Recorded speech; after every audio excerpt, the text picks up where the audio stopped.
অনেকে ফাউল নিয়ে কথা বলছিল, এরা নাকি মেসি নাকি ফাউল করলে আমরা নাকি ফাউল দেই না, আমরা নাকি ফিফা বয়।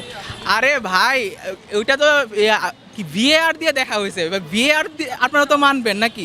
ভিএআর তো মানবেন নাকি? ওইটাও মানবেন না। ওরা এমন একটা ভাব করে যে মানে আমরা তো ভালো পারফরমেন্স করে দেখাই আমাদেরকে মনে করে এই পর্যায়ে আমরা আসছি, এটা অনেকে বিশ্বাস করেন। দেখেন 22 সালে অলরেডি আমরা কাপ নিয়ে ফেলছি, এখন আমরা এখন ডিফেন্ডিং চ্যাম্পিয়ন, কেন করবো না? আর বাপ দাদাদের যে আপনারা সাপোর্ট করবেন, ওই সাপোর্টে আমরা নাই ভাই। আমরা সবসময় আর্জেন্টিনা, বাই বোন আর্জেন্টিনা। প্রত্যাশা আমাদের নতুন করে আর কিছু নাই, আমাদের প্রত্যাশা সবসময় হাই র্যাঙ্কে।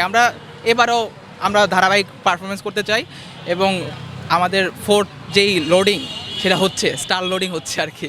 কালকে মেবি মেসি হাফ টাইম মনে একাদশে থাকবে না, তো আমার মনে হচ্ছে কালকে একটা আলভারেজের খুব ভালো একটা সময় হতে পারে, এবং কালকে মলিনা খুব ভালো খেলতে পারে, আই হোপ।